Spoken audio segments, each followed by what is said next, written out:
Allah mustahil memberikan yang tidak baik. Ya, jadi semua yang baik-baik pasti dari Allah. Kalau ada yang kurang baik, itu bersumber dari perilaku kita. Jelas ya? Jadi semua datang dari Allah baik. Hujan misalnya, kita lihat hujan nih. Hujannya sih baik dari Allah.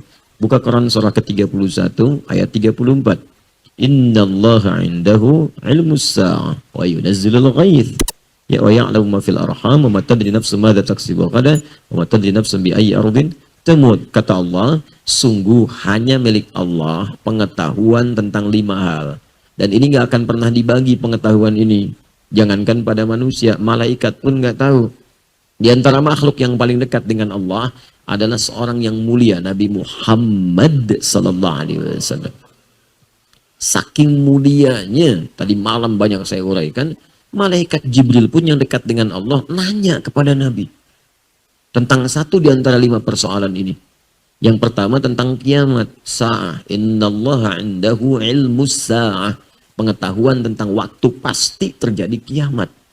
Di Quran tuh banyak, yaumul akhir ada, yaumul qiyamah, yaumuddin. Tapi ketika menunjuk waktu, diksinya berubah menjadi sa'ah. Sa'ah itu jam kalau bahasa sekarang.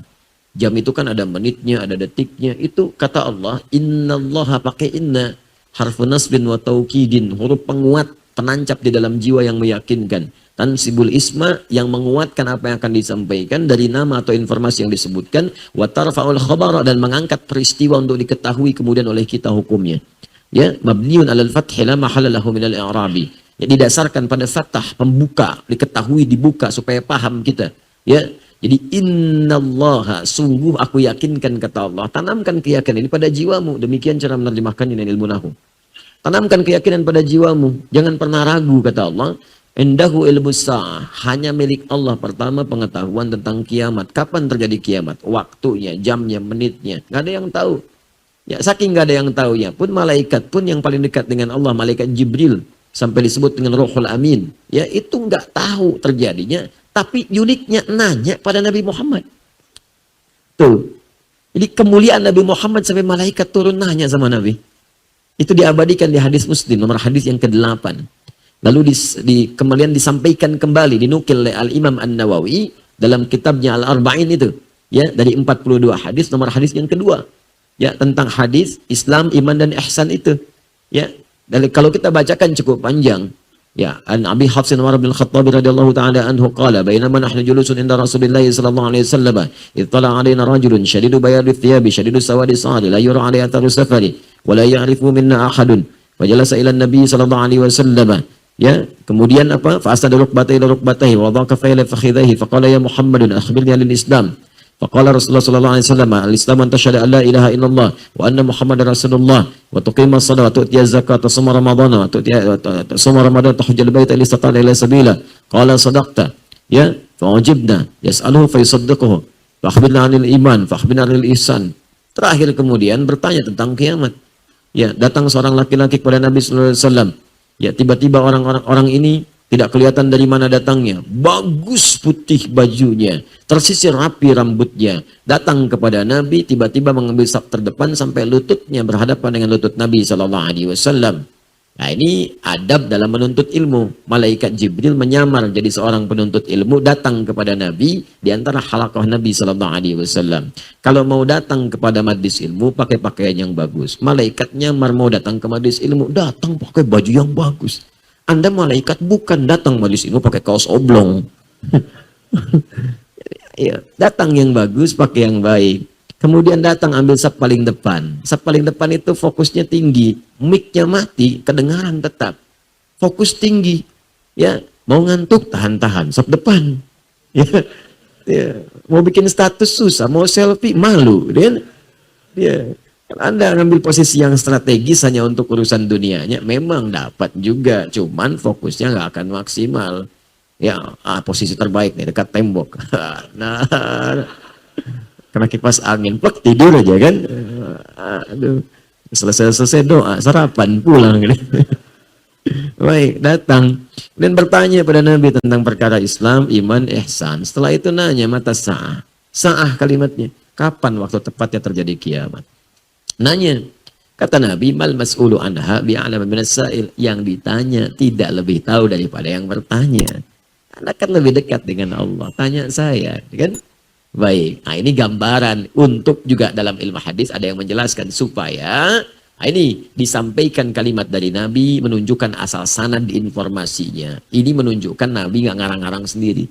Bersumber dari Allah lewat malaikat yang membawa pesan. Jadi Nabi pun tidak tahu, ya, kemudian malaikat tidak tahu, hanya Allah yang tahu. Jadi kalau ada orang bikin isu tentang kiamat, gak usah didengar. Ya, kiamat terjadi tanggal sekian, bulan sekian, tahun sekian. Wah, kasihan masyarakat. Tahun 99 tuh saya di Garut posisinya. Ada yang bikin isu kiamat terjadi tanggal 9, bulan 9, tahun 99. Itu sebagian pasar sepi. Toko tutup. Nggak kejadian. Nggak kejadian. Begitu nggak terjadi, ada isu diundur tahun 2012. Tanggal 12, bulan 12 tahun 2012. Nggak kejadian juga, nggak akan ada. Nggak akan ada. Isu-isu itu benarnya, nggak akan ada benarnya. Hanya Allah yang jamin. Kedua, ghaith. Ya, ghaith hak Allah. Hanya Allah yang tahu tentang kepastian pengaturan cuaca. Termasuk hujan di sini disebut ghaith. Makanya tidak ada kepastian cuaca, yang ada perakiraan cuaca. Perkiraan cuaca. Karena tidak diatur oleh Allah. Tapi yang paling menarik, pertama menggunakan kalimat yunazzil, bukan yunzil. Kalau yunzil, rata semua. Wa yunzilul ghais, hujan semua. Begitu hujan, semuka bumi hujan, banjir jadi laut semua. Ya. Yunazzil bertahap, diatur. Ya, makanya unik hujan itu, Masya Allah. Sebelah sini hujan, sananya enggak. Ya, saya pernah di Tripoli waktu lagi jalan, hujan, boom, gerak dikit. Di sini enggak, sini hujan. Jadi kita tuh lihatin, ya Allah, Akbar.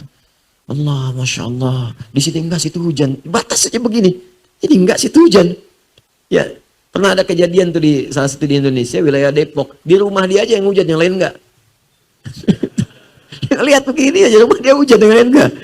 Ya, ada pernah kejadian begitu. Ya, kemudian ada yang rintik-rintik, ada yang deras, ya, ada yang biasa-biasa. Tapi menggunakan ghaith. Ghaith itu segala yang mengandung manfaat. Kalau kita ingin meminta manfaatnya, tambahkan ista dalam ilmu nahwu. Jadi istighatha. Sifatnya disebut istighatha. Istighatha itu minta berbagai manfaat, kemuliaan-kemuliaan. Asalnya ghaith. Jadi kata Allah, saat saya turunkan dari langit, saya bukan turunkan banjir. Saya nggak turunkan kemudian bencana, bukan yang saya turunkan air. Airnya jernih, bagus. Kalau jadi banjir, ulah tangan manusia. Karena dia tidak mengatur salurannya dengan baik. Ada yang menghambat, ada yang macam-macam. Saluran air dibikin bangunan-bangunan. Saluran air ditutup. Ya, air apa salahnya? Ya, air itu kan cuma turun, menempati posisinya. Mengalir dari tempat yang tinggi ke tempat yang rendah. Mengisi itu, memberikan kesuburan tanah, kering subur. Ya kan? Panas, kemarau, jadi tertutup lagi, kemudian indah lagi, tumbuh bunga-bunga dan sebagainya. Jadi kalau jadi banjir, jadi macam-macam, itu sesungguhnya kembali kepada tangan manusia. Termasuk semua ketetapan yang Allah turunkan kepada kita, itu semua isinya baik. Bahkan musibah pun yang kita lihat terasa kurang baik, baik. Bukankah di balik sakit ada istighfar? Sakitnya terlihat tidak menyenangkan. Tapi ketika Anda istighfar, sampai sakit dipaksa istighfar. Sehat gak bisa istighfar. Dipaksa sakit supaya istighfar. Bukankah dengan istighfar mengampuni dosa-dosa kita? Ya kan? Di selalu ada bagian dalam hidup itu yang menyelamatkan kita. Bahkan kata Allah, diberikan azab al-adna, dunal azab al-akbar. Saya berikan petunjuk pada yang masih ngeyel itu dengan hukuman yang ringan saat di dunia. Dikasih dulu sedikit supaya sadar. Supaya dia ingat, jangan sampai pulang ke akhirat lebih banyak menderitanya. Makanya pelaku maksiat kadang-kadang mengalami musibah, mengalami bencana, supaya sadar bahwa perbuatan itu salah. Ya, ada orang terpikir berbuat maksiat, kepleset. Dikasih pleset oleh Allah supaya sadar, jangan melangkah ke sana. Ada yang bannya meletus tengah jalan. Ya kan? Mau berbuat maksiat, ya datang ke tempat maksiat, belum pernah bermaksiat, tiba-tiba kepleset, ban meletus. Ya, ada yang kemudian hatinya gelisah tak karuan. Ada yang tiba-tiba kedatangan tamu, ada yang mengingatkan. Itu supaya dicegah berbuat maksiat. Di semuanya baik yang datang dari Allah.